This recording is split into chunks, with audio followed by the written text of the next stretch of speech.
लाक्षागृहदाह। अब बड़े होने पर कौरवों का पांडवों के प्रति द्वेष बढ़ गया था। इसके दो मुख्य कारण थे। एक ये कि युधिष्ठिर बड़े होने के कारण सिंहासन के अधिकारी कहे जा रहे थे। दूसरा ये कि लोगों में पांडवों का आदर दिन पर दिन बढ़ रहा था। लोग समझते थे पांडव धार्मिक, विद्वान तथा नीति के मानने वाले हैं। जब किसी समर्थ की अयोग्यता के कारण तारीफ नहीं होते, तब उसका कोप बढ़ जाता है। महाराज धृतराष्ट्र पांडवों को प्यार करते थे, पर उनकी योग्यता के कारण दुर्योधन आदिकों की तारीफ नहीं हो रही, ये वो सहन नहीं कर सकते थे। अंधा केवल कानों से सुनता है, पर जब अपना प्रिय शब्द नहीं सुनता, तब उसकी कमजोरी देखने के अभाव के कारण कई हिस्से और बढ़ जाती है। धृतराष्ट्र जब सुनते थे कि पांडवों की योग्यता के सब लोग तरफदार हैं और महात्मा भीष्म भी युधिष्ठिर को ही राज सिंहासन पर बैठने के योग्य समझते हैं, तब उनके ना देखे हुए दुर्योधन के मुख पर उनकी सहस्त्रों गुना प्रीत बढ़ जाती थी, और यही पांडवों के प्रति हार्दिक ईर्ष्या में बदलकर मन के लिए अनर्थ कारिणी बन जाती थी। इस द्वेष का एक कारण ये भी था कि धृतराष्ट्र ही बड़े होने के कारण सिंहासन के अधिकारी थे। पांडु को उनके अंधे होने से सिंहासन मिला था, पर अब दुर्योधन ही पिता के राज्य का उत्तराधिकारी बन सकता है। यही हक के संबंध में दुर्योधन भी समझता था। एकांत में हित की बातें समझाते हुए दुर्योधन ने महाराज धृतराष्ट्र को अपने वश कर लिया। उसने कहा, यदि पांडव कुछ काल के लिए देवाराधन तथा प्रकृति निरीक्षण के विचार से वारणावत भेज दिए जाएं, तो यहां लोकमत अपने अनुकूल तैयार हो जाएगा। द्रोण, कृप, अश्वत्थामा आदि हमारी तरफ हो जाएंगे। कर्ण और शकुनी आदि हैं ही। विदुर का कोई डर नहीं, क्योंकि वो हमारे अन्न से ही पलते हैं। पांडवों की लोकप्रियता तब हमारे हाथ लगेगी। पुत्र स्नेह के कारण धृतराष्ट्र का दुर्बल हृदय दुर्योधन की बात मान गया।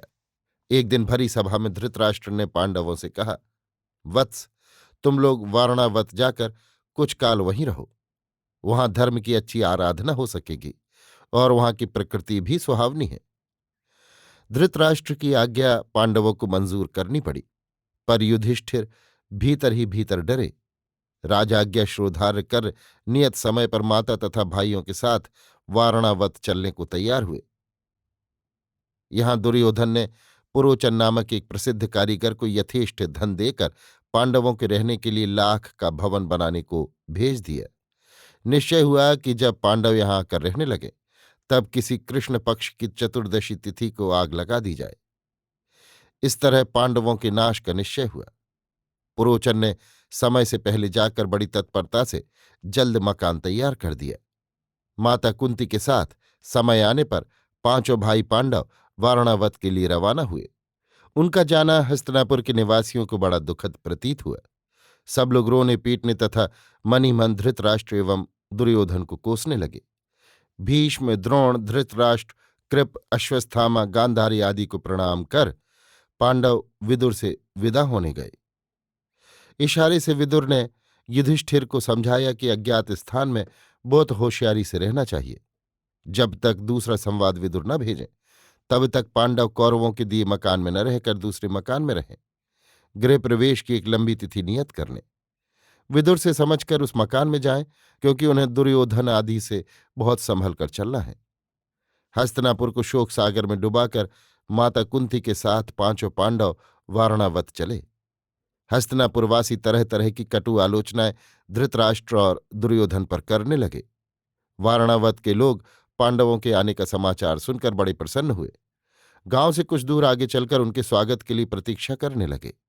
पांडवों के पहुंचने पर उनसे खुले हृदय से मिले, जैसे अपने इष्ट देव से मिल रहे हों। धर्मात्मा पांडवों ने लोगों का बड़ा आदर किया। वे सबको अपने बराबर समझकर वार्तालाप करते थे। बड़प्पन के इस भाव को पांडव जितना ही मिटा रहे थे, लोगों के हृदय में उनकी उतनी ही इज्जत बढ़ रही थी। वारणावत में इस प्रकार अन्यत्र पांडवगण बस गए। भगवत भक्ति और भगवत चर्चा से सुखपूर्वक दिन बिताते रहे। दुर्योधन का बनवाया मकान अब तैयार हो चुका। गृह प्रवेश के समय एक दूत विदुर ने भेजा। उससे सब मर्म पांडवों को मालूम हो गया। युधिष्ठिर दुर्योधन के इस मनोभाव से बहुत घबराए। उन्होंने भाइयों से सारा हाल बयान किया। फिर जैसी विदुर ने सलाह दी थी वैसा ही किया। उसी मकान में एक सुरंग तैयार कराकर प्रवेश पथ के पास एक खंभा लगा दिया गया था। युधिष्ठिर को विदुर ने सूचित कर दिया कि आग लगने पर इस खंभे को भीम से उखड़वाकर इसी रास्ते से तुम लोग बाहर निकल जाना। समय पर कुंती सहित पांडव वहां गए। वे बड़े शंकित रहा करते थे, विशेषतः कृष्णा चतुर्दशी के दिन। एक दिन पांडवों ने वहां यज्ञ किया और गरीबों को भोजन कराया। उस रोज एक नीच जाति की स्त्री 5 बच्चों सहित भरपेट भोजन कर वहीं रात को सो रही थी। भीतर पुरोचन भी सुख की नींद सो रहा था। उपयुक्त समय जानकर भीम ने मशाल लेकर मकान में आग लगा दी और उसी सुरंग की राह खंभे को उखाड़कर बाहर निकल गए। प्रातःकाल गांव में बड़ा हाहाकार उठा। हस्तिनापुर को भी खबर गई। खोजने पर केवट की स्त्री और उसके 5 पुत्र जले हुए मिले। लोगों ने समझा ये पांडव और माता कुंती हैं। दुर्योधन को बड़ी प्रसन्नता हुई। गंगा के किनारे विदुर ने अपना आदमी भेजकर नाव की व्यवस्था कर रखी थी। पांडव उसी नाव से गंगा पार कर गए। धृतराष्ट्र तथा दुर्योधन आदिकों को हस्तिनापुर निवासी गालियां देने लगे। राजभवन में भी दिखलावे के तौर पर शोक मनाया गया। पुनः पांडवों की क्रियाकर्म की व्यवस्था होने लगी। हिडिंब तथा बक राक्षस का संहार। समय का फेर ऐसा होता है कि वो क्षण मात्र में गरीब को अमीर और अमीर को दर दर का भिक्षुक बना देता है। ये पांडव महाराज शांतनु के प्रपोत्र और महावीर भीष्म के पौत्र थे। हस्तिनापुर राज्य का इन्हें अधिकार प्राप्त था, पर आज असहायों की तरह बिना किसी वाहन के वन वन भटकते फिरते थे। कभी पैदल चलने की आदत न थी, पैरों में छाले पड़ गए थे, फिर भी इन्हें रास्ता तय करना पड़ रहा था। भाग्य कितना बलवान होता है। माता कुंती और छोटे भाई नकुल और सहदेव जब बिल्कुल अक्षम हो जाते थे तब भीम उन्हें कंधे पर बैठाकर दुर्गम पथ पार करते थे। माता कुंती तथा भाइयों के शिथिल हो जाने पर भीम ने एक बरगद के पेड़ के नीचे सबको बैठाला। माता तथा युधिष्ठिर के पैर दबाए, पत्ते तोड़कर कांटों से उन्हें जोड़कर पंखा झला। प्यास के मारे सबके आकंठ प्राण हो रहे थे। माता तथा भाइयों की करुणा से भीम बड़े दुखी हुए। पानी की कोई सूरत नजर न आई। एक ऊंचे पेड़ पर चढ़कर चारों ओर देखा तो कुछ दूर पर आकाश में पक्षी उड़ते हुए देख पड़े। वहां जल की संभावना मानकर पेड़ से उतरकर भीम उस तरफ को चले। वहां पानी मिला। हाथ मुंह धोकर अंगोछा भिगोकर भाइयों के पास लौट आए। मुंह धुलाकर इन्हें भी वहां पानी पीने के लिए ले जाने का विचार किया। पास आकर देखा माता कुंती तथा चारों भाई थकावट के कारण घोर निद्रा में मग्न हो रहे थे। उन्हें न जगाकर बैठे हुए उनकी खबरदारी करने लगे। उस वट के पास एक दूसरे बड़े पेड़ पर हिडिंब नाम का एक राक्षस रहता था, जो नरघातक तथा नरमांस भक्षक था। इन मनुष्यों पर उसकी निगाह गई तो उसकी जीभ से लार टपकने लगी। उसकी एक बहन हिडिंबा नाम की थी। उसने उसे ही मनुष्यों को मार डालने के लिए भेजा। हिडिंबा पास आई तो सुंदर पुरुषों को देखकर दया से वो द्रवित हो गई।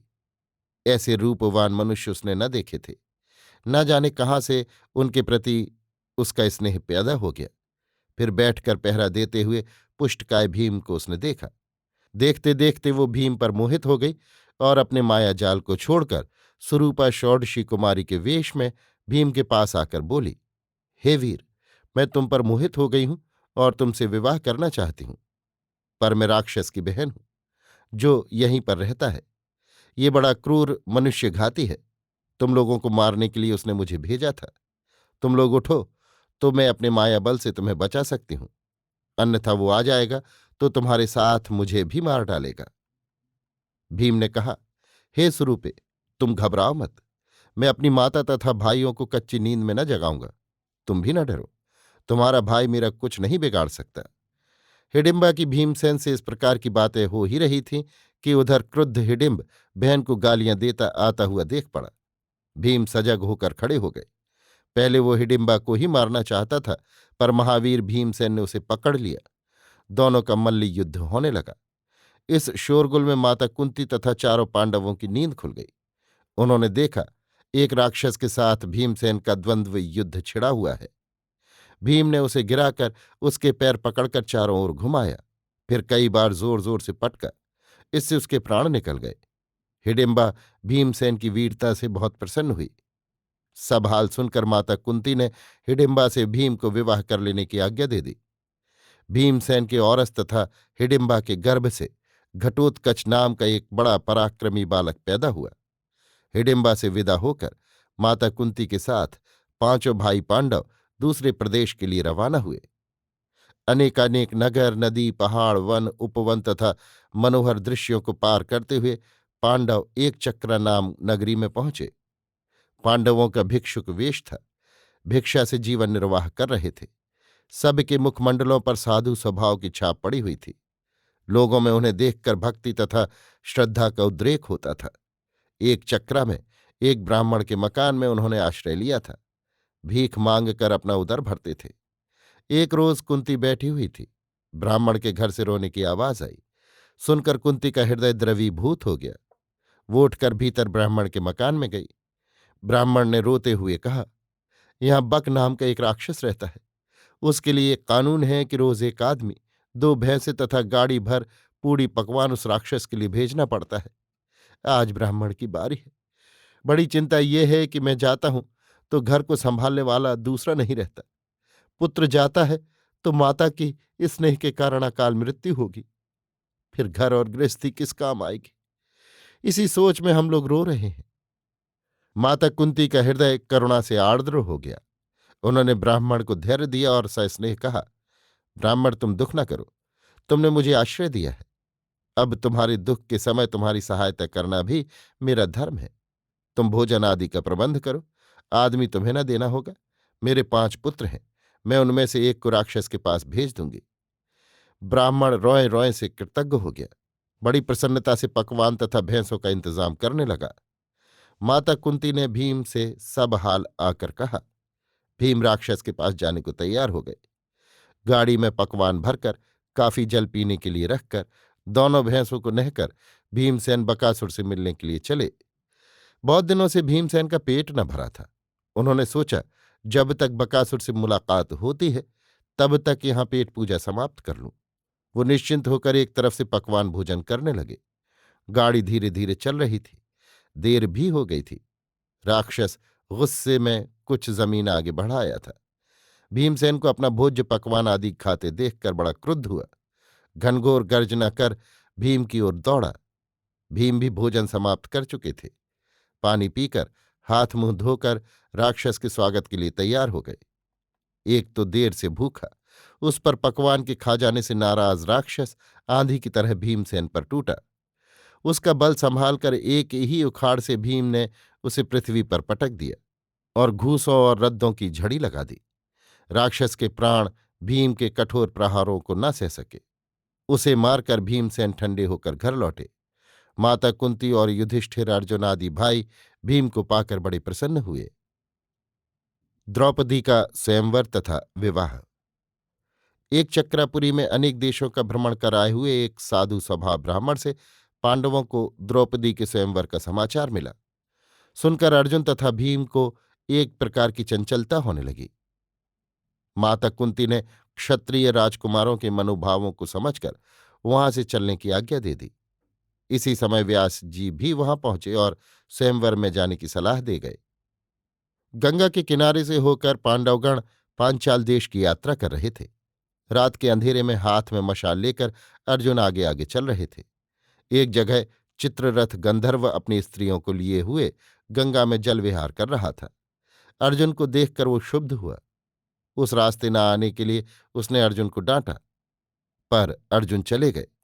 तब उसने कहा, देखो, गंगा में दिन को मनुष्य नहाते हैं, रात को हम लोग। हमारे आनंद में रुकावट न डालो। अर्जुन ने कहा, नदी, पर्वत, प्रांतर आदि सब समय के लिए प्रशस्त है। वहां कोई बाधा नहीं हो सकती। सुनकर चित्ररथ लड़ने को तैयार हो गया और अर्जुन पर बाणों की वर्षा कर चला। गंधर्व के वार को रोककर अग्निबाण के प्रहार से इंद्रपुत्र अर्जुन ने चित्ररथ का रथ जला दिया। चित्ररथ भी घायल होकर गिर गया। उसकी दशा देखकर उसकी पत्नी ने युधिष्ठिर की शरण ली। स्त्री जाति पर दया कर चित्ररथ को छोड़ देने के लिए युधिष्ठिर ने अर्जुन को आज्ञा दी। अर्जुन ने उसे छोड़ दिया। गंधर्व ने पार्थ की वीरता से प्रसन्न होकर मैत्री कर ली। चित्ररथ ने घोड़े दिए। अर्जुन ने आग्नेयास्त्र, घोड़े आवश्यकता पड़ने पर लेने के लिए कहकर अर्जुन चित्ररथ से विदा हुए। यहां से पांडवों ने उत्कोच तीर्थ की यात्रा की। वहां से घौम नाम के एक ब्राह्मण की तपस्या तथा उसका कर्मकांड पर अधिकार देखकर पांडवों ने उसे अपना पुरोहित स्वीकार किया। वहां से ये लोग पांचाल देश के लिए रवाना हुए। इनका वेश ब्राह्मणों का सा था ही। रास्ते में बहुत से ब्राह्मण दक्षिणा पाने की आशा से तथा स्वयंवर की विशेषताएं देखने के लिए पांचाल देश की यात्रा करते हुए मिले। पांडवों को अपना साथी समझकर सब खुले दिल से स्वयंवर की बातचीत कर रहे थे। उनसे पांडवों को मालूम हुआ कि यहाँ भारत भर के राजा एकत्र होंगे। स्वयंवर के लिए बड़ा समारोह किया गया है। देश देश के गुणी वहां अपने गुणों का प्रदर्शन करेंगे। कृष्णा यज्ञ से निकली है और उसके रूप की प्रशंसा नहीं हो सकती। मत्स्य लक्ष्य को बेधने वाला ही द्रौपदी को ब्याह सकता है। ब्राह्मणों की बातों को सुन सुनकर अर्जुन को बड़ा उत्साह हो रहा था। पांडव प्रतिदिन दूना रास्ता तय करने लगे। मनोहर दृश्य, हरे भरे खेत, बहती हुई स्वच्छ सलीला नदी, ऊंचे ऊंचे आकाश को चूमने वाले पहाड़, मधुर कलरव कर करके बहते हुए स्फटिक चूर्ण और जल झरनों को पार कर पांडव पांचाल राज्य के प्रांत भाग में आकर उपस्थित हुए। बहुत कुछ सोच विचार कर माता कुंती की आज्ञा से ब्राह्मणों के वेश में पांडवों ने एक कुम्हार के घर में आश्रय लिया। यहां से राजभवन बहुत दूर न था। स्वयंवर का जमाव शुरू हो गया था। देश देश के राजा चतुरंगिनी सेना लेकर पांचाल में डेरा जमा चुके थे। कुरुवंश के दुर्योधन भी अपने मित्र कर्ण के साथ गए थे। राजा द्रुपद ने समागत राजा महाराजों के लिए बड़ी तैयारी कर रखी थी। द्रुपद के अतिथि सत्कार की चारों ओर प्रशंसा हो रही थी। उस भोजन पान, नृत्य, गीत और दान दक्षिणा आदि से हुए अतिथि सत्कार को देखकर इंद्र भी लज्जित होता था। निश्चित समय आने पर स्वयंवर शुरू हुआ। ऊंचे मंच पर उत्तमोत्तम वेशभूषा किए हुए देश देश के राजा सुशोभित थे। एक ओर ब्राह्मणों का दल आशीर्वाद की सामग्री लिए हुए शोभा पा रहा था। पुनः शंखों की ध्वनि गूंज रही थी। विशाल मंडप में बंधनवार लगे थे। मंगल कलश रखे हुए थे। मध्य भाग में जयमाला लिए हुए भाई धृष्टद्युम्न के साथ कृष्णा खड़ी थी। राजागण मुग्ध दृष्टि से कृष्णा की अलौकिक रूप राशि का अवलोकन कर रहे थे। वहीं बीचों बीच मत्स्य लक्ष्य का स्थान था। ऊपर आकाश में मत्स्य था। उसके नीचे एक चक्र बराबर घूम रहा था। जमीन पर रखे हुए जल में उसकी छाया पड़ रही थी। चक्र में एक तीर के पार होने भर का छिद्र था। जल में छाया को देखते हुए जो मनुष्य लक्ष्य वेध करेगा उसे ही कृष्णपति के रूप से वर्ण करेगी। यही महाराज द्रुपद ने प्रतिज्ञा की थी। कृष्णा के लिए तो राजाओं को बड़ा लालच था, पर लक्ष्य को देखकर सबके दिल धड़क रहे थे। यथा समय धृष्टद्युम्न ने महाराज द्रुपद की प्रतिज्ञा सुनाकर राजाओं को लक्ष्य वेध करने के लिए आमंत्रित किया। एक एक करके राजा लोग उठने लगे और तीर मारकर लज्जित हो होकर बैठते गए। धीरे धीरे सभी राजा इस प्रकार परास्त हो गए। सबके तीर चक्र से टकराकर जमीन पर आ गिरे। राजाओं का दल पराजित हुआ देखकर धृष्टद्युम्न ने क्षत्रिय नरेंद्र को दुख भरे कुछ अपमानसूचक शब्द कहे। इससे क्रुद्ध होकर महावीर कर्ण लक्ष्यवेध के लिए उठे, पर जनता को ये कहते हुए सुनकर कि ये सूत पुत्र है, कृष्णा ने कह दिया कि कर्ण द्वारा लक्ष्यवेध होने पर भी मैं उससे विवाह न करूंगी। कृष्णा के शब्दों से अपमान मानकर महावीर कर्ण ने शरासन रख दिया। राजन्य वर्ग लज्जा से सिर झुकाकर मौन रह गया। इसी समय ब्राह्मणों की गोल से एक बड़ा ही सुंदर युवक मृगेंद्र गति से लक्ष्य स्थान की ओर चला। उसे देखकर सब ब्राह्मण उसका मजाक करने लगे कि जहां बड़े बड़े शूरवीर नरेंद्रों की न चली, वहां ये महाराज अपनी मूर्खता प्रदर्शन के लिए साबित कदम हो रहे हैं। उन्हीं में से किसी किसी ने कहा कि किसी का बल विक्रम समझे बिना ऐसा नहीं कहना चाहिए। संभव है इस नवयुवक से यहां ब्राह्मणों का मुख उज्जवल हो। इस प्रकार वाद विवाद चल रहा था कि ब्राह्मण वेशधारी महावीर अर्जुन ने लक्ष्य स्थान पर जाकर धनुष उठा लिया। कृष्णा बड़े प्रेम से युवक को देख रही थी। नरेंद्र मंडल में ब्राह्मण युवक की संयत मुद्रा से आतंक फैल गया। वीर अर्जुन ने एक तीर लेकर जल में लक्ष्य का चित्र देखकर निशाना मारा। तीर अचूक मछली की आंख पर लगा। ब्राह्मणों में जय जय होने लगी। धृष्टद्युम्न ने भी लक्ष्य विद्ध होने का समाचार दिया, पर नरेंद्र मंडल ने विश्वास न किया। ये देखकर उसी शांत भाव से अर्जुन ने दूसरा तीर धनुष में जोड़कर मारा, जिससे चक्र कट गया और वेधा हुआ मत्स्य जमीन पर आ गिरा। अब किसी को शंका करने की गुंजाइश न रही। कृष्णा ने बड़े प्यार से युवक ब्राह्मण के गले में जयमाला डाल दी। राजाओं में बड़ी हलचल मच गई। कुछ की राय हुई कि ब्राह्मण को कुछ धन देकर कन्या ले ली जाए। इसी दल के अंतर्मुक्त दुर्योधन भी था। अर्जुन की बगल में ही कृष्णा खड़ी थी। कुछ मूर्ख राजकुमारों ने अर्जुन के पास जाकर धन लेकर कृष्णा को देने का प्रस्ताव किया भी, पर महावीर पार्थ ने इनकार कर दिया। नरेंद्र मंडल इससे बड़ा क्षुब्ध हो गया। सब अपने अस्त्र शस्त्र लेकर कृष्णा को ब्राह्मण से छीन लेने पर कटिबद्ध हो गए। स्वयंवर सभा युद्ध क्षेत्र में बदल गई। भयानक युद्ध होने लगा। एक ओर अर्जुन अकेले, दूसरी ओर संपूर्ण राजाओं का समुदाय। पर आंधी जिस तरह दिगंत को व्याप्त कर लेने वाले मेघों को उड़ा देती है, उसी तरह महावीर अर्जुन के प्रखर तीरों की चोट न सहकर राजाओं का दल छिन्न भिन्न होकर दूर हो गया और स्वयंवर सभा में शांति आ गई। कृष्णा का हाथ पकड़कर महावीर अर्जुन घर की ओर चले। राजा की पुत्री कृष्णा ने पति का अनुसरण किया, पर उसका हृदय अपनी भिन्न अवस्था की भावना से धड़क रहा था। धृष्टद्युम्न को भी चैन न था। वह अज्ञात कुलशील ब्राह्मण कौन है, जानने की उसकी इच्छा प्रबल हो रही थी। बहन कृष्णा के भाग्य का फैसला देखने के लिए उत्सुक होकर वो भी इन दोनों की दृष्टि बचाकर इनके साथ साथ चला।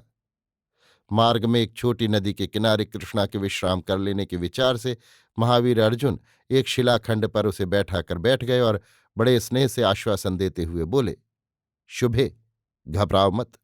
मैं ब्राह्मण नहीं हूं। मैं महाराज शांतनु का प्रपौत्र, महात्मा भीष्म का पौत्र और महाराज पांडु का तीसरा पुत्र अर्जुन हूं। हम लोग लाक्षागृह दाह से बचकर भिक्षाटन करते हुए यहां तक पहुंचे हैं। सुनकर कृष्णा के हर्ष की सीमा न रही। छिपे हुए दृष्टद्युम्न ने भी ये बात सुन ली। अर्जुन ने यह भी कहा कि हम लोग अमुक जगह एक कुम्हार के घर पर टिके हुए हैं। पूरा पता मालूम कर दृष्टद्युम्न चुपचाप लौट गया और पिता को सारा संवाद सुनाया। महाराज द्रुपद को इस खबर से बड़ा हर्ष हुआ।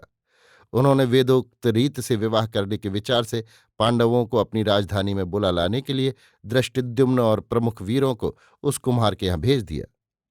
कृष्णा को साथ लेकर अर्जुन माता के यहां पहुंचे। माता कुंती मकान के भीतर थी। अर्जुन ने प्रसन्नता से माता को पुकार कर कहा था, मां, आकर देखो, आज बड़ी अच्छी चीज लाया हूं। माता ने भीतर से ही कहा, बेटा, बड़ी खुशी की बात है, पांचों भाई बांट लो। बाहर आकर देखा तो कृष्णा खड़ी थी। अर्जुन ने सब समाचार कहा। प्रसन्न होकर माता ने विजयी पुत्र को गले लगाकर बहू को सस्नेह चूमा। इसी समय महाराज द्रुपद के भेजे हुए दृष्टद्युम्न, प्रमुख राजपरिवार के लोग तथा सेनापति आदि पांडवों को राजधानी ले चलने के लिए पहुंचे और माता कुंती तथा द्रौपदी के साथ पांचों पांडवों को राजमहल में लिवा लाए। महाराज द्रुपद बड़े आदर भाव से युधिष्ठिर से मिले और अर्जुन के साथ कृष्णा के विवाह की बातचीत करने लगे। युधिष्ठिर ने कहा, महाराज, अर्जुन हम में तीसरे हैं। अभी तो हम ही दोनों का विवाह नहीं हुआ। द्रुपद ने कहा, तो आप ही कृष्णा से विवाह कीजिए। महाराज युधिष्ठिर ने कहा, हमारी माता सत्य की मूर्ति हैं, उनकी आज्ञा है हम पांचों भाई कृष्णा से विवाह करें। इस पर महाराज द्रुपद को बड़ा आश्चर्य हुआ, परंतु उसी समय वहां भगवान वेदव्यास आ गए और उन्होंने द्रुपद को समझाया कि गत जन्म में द्रौपदी ऋषि की कन्या थी और महादेव जी की पूजा करके 5 बार पति कहकर वर मांगा था। इसलिए इसके 5 पति होने का भगवान शंकर ने वर दिया था। इस जन्म में वो फलीभूत हुआ है। इससे महाराज द्रुपद की शंका मिट गई और बड़े समारोह से पांचों पांडवों के साथ द्रौपदी का शुभ विवाह संपन्न कर दिया। यहां श्री कृष्ण से भी पांडवों की भेंट और मैत्री हुई। द्रौपदी के विवाह की खबर देश के तमाम राज्यों में फैल गई। महाराज धृतराष्ट्र ने भी सुना। भीष्म और द्रोण आदि को लाक्षागृह से पांडवों के बच जाने पर बड़ा हर्ष हुआ, पर दुर्योधन के हृदय में ईर्ष्या की ज्वाला प्रचंड हो गई। वो फिर किसी छल से पांडवों पर अनर्थ करना चाहता था, किंतु उस समय उसकी न चली। भीष्म, द्रोण, कृप और विदुर आदि धर्मात्मा मनुष्यों ने महाराज धृतराष्ट्र को समझाया कि जब पांडव बचे हुए हैं और राज्य के हकदार हैं, तब उन्हें बुलाकर उनका आधा हिस्सा उन्हें दे देना ही ठीक होगा। अन्यथा वे अब द्रुपद के साथ मिल गए हैं और स्वयं भी वीर हैं। अपने हक के लिए युद्ध करेंगे तो व्यर्थ को वंशनाश होगा। महाराज धृतराष्ट्र को ये बात जच गई उन्होंने विदुर को पांडवों के पास बुला लाने के लिए भेज दिया। महाराज द्रुपद से मिलकर विदुर ने महाराज धृतराष्ट्र का शुभ समाचार सुनाया और पूरा आदर सम्मान प्राप्त कर श्री कृष्ण, कुंती, द्रौपदी और पांचों पांडवों को साथ लेकर हस्तिनापुर लौटे। यहाँ महामना भीष्म आदि ने दुर्योधन के वैर को बचाने के उद्देश्य से पांडवों को खांडव प्रस्थ देकर वहीं जाकर राजधानी बनाने की सलाह और प्रोत्साहन दिया। गुरुजनों की पद धूलि मस्तक पर धारण कर पांडव हस्तिनापुर से दूर खांडव प्रस्थ चले गए।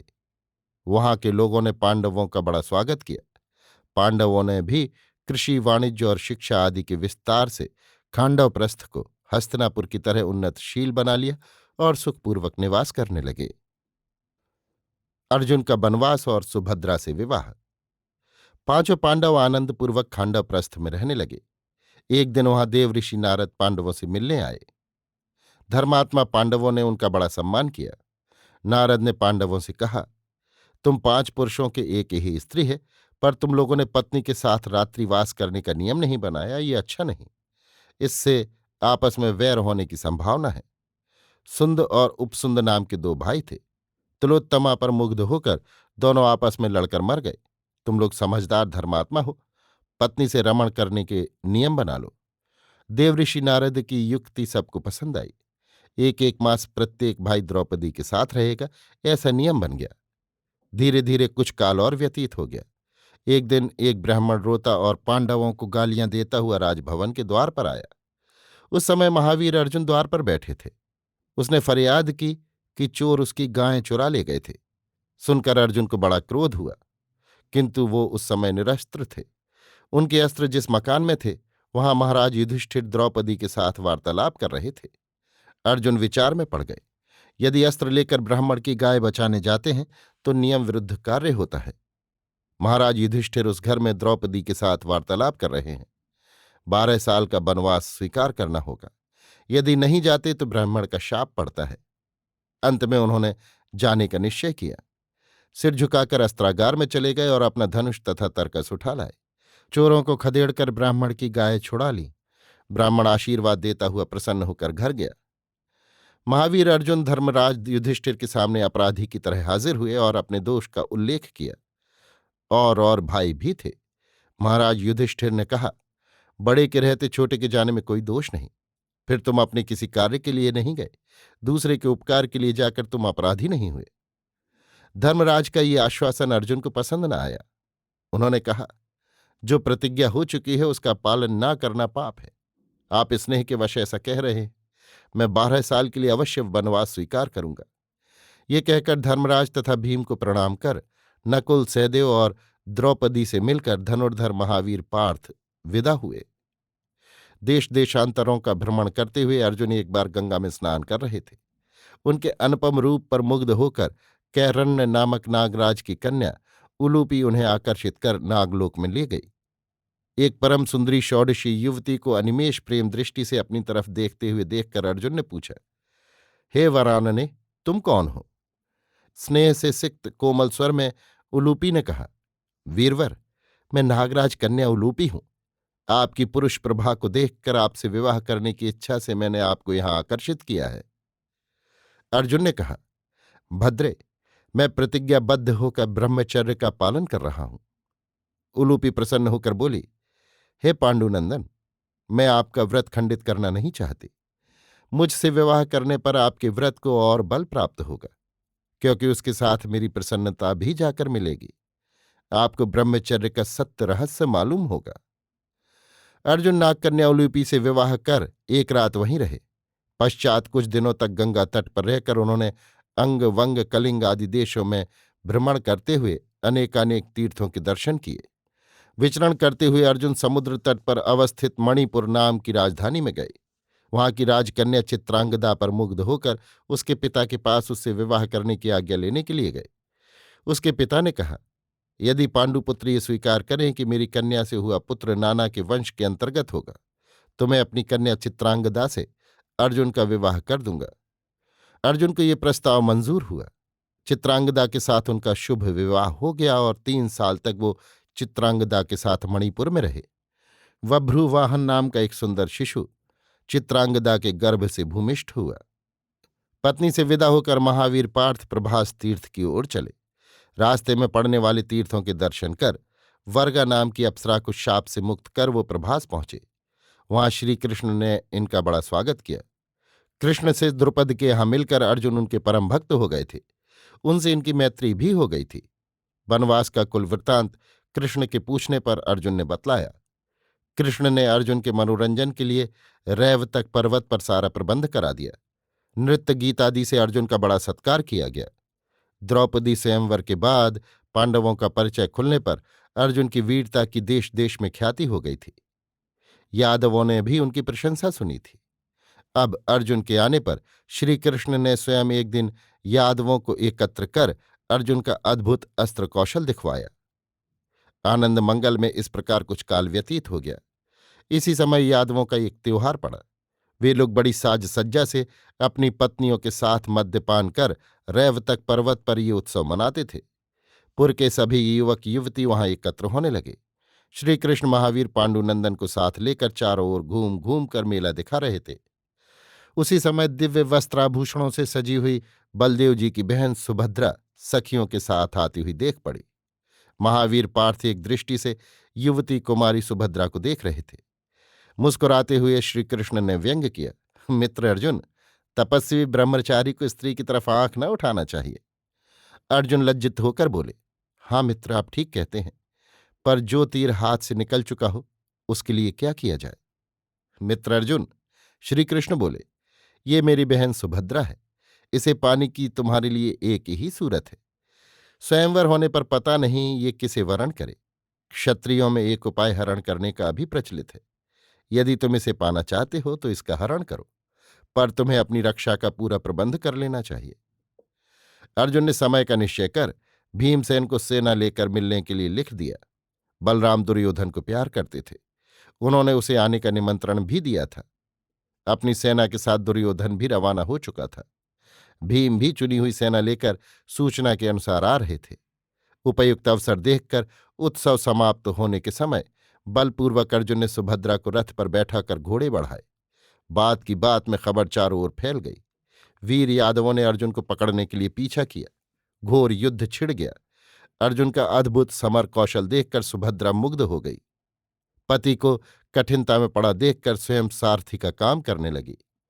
यादव वीर अर्जुन की बाण वर्षा के सामने न टिके। रथ क्रमशः बढ़ते बढ़ते दूर निकल आया। इधर भीमसेन भी आ पहुंचे। फिर क्या था, चिरकाल के पश्चात महावीर अर्जुन को देखकर तथा वीरतापूर्वक यादवों की राजकुमारी सुभद्रा का हरण सुनकर भीम प्रमुख पांडवों की सेना पुनः पुनः सिंहनाद करने लगी। श्री कृष्ण को संपूर्ण समाचार मालूम थे। उन्होंने बलराम तथा अपर यादव वीरों को समझाया और युद्ध बंद कर देने के लिए दूत भेजा। लड़ाई बंद हो गई। यादवगण समादरपूर्वक अर्जुन तथा भीम आदि को ले गए। वहां शास्त्रानुसार सुभद्रा के साथ अर्जुन का शुभ विवाह कार्य संपन्न हुआ। फिर प्रिय पत्नी को लेकर वनवास के बाकी दिन पुष्कर तीर्थ में पूरे कर बड़े हर्ष से अर्जुन खांडव प्रस्थ में भाइयों से आकर मिले। यथा समय सुभद्रा के गर्भ से अभिमन्यु नामक बालक पैदा हुआ। खांडव दाह। सुखपूर्वक सखा कृष्ण के साथ अर्जुन खांडव प्रस्थ में निवास कर रहे थे। एक दिन ब्राह्मण के वेश में अग्निदेव द्वार पर उपस्थित हुए। अर्जुन से बोले, हे महावीर पांडुनंदन, मैं अग्नि हूं। 100 वर्ष तक श्वेत राजा के यज्ञ में हवि खाते खाते मुझे अजीर्ण हो गया है। यदि खांडव वन के जीव मुझे दग्ध करने को मिले तो मेरा रोग दूर हो जाए, परंतु इसके लिए एक बड़ी अड़चन है। वहां तक्षक रहता है, वो इंद्र का मित्र है। वहां आग लगने पर इंद्र उसकी मदद करेगा। वरुण को बुलाकर जल द्वारा आग बुझवा देगा। वन को दग्ध करने में आप मेरी सहायता कीजिए। अर्जुन ने कहा, मुझे आपकी सेवा मंजूर है, परंतु मेरे ऐसे अस्त्र नहीं जिनसे मैं इंद्र का सामना कर सकूं। यदि आप मुझे दिव्य अस्त्र प्रदान करें तो अवश्य मैं आपके कार्य में सहायक हूंगा। सुनकर अग्निदेव बहुत प्रसन्न हुए। उन्होंने गांडीव नाम का विशाल धनुष, हमेशा तीरों से भरा रहने वाला अक्षय नाम का तरकस और वरुण देव से प्राप्त कर कपिध्वज नाम का विशाल रथ अर्जुन को दिया। अर्जुन को बड़ी प्रसन्नता हुई।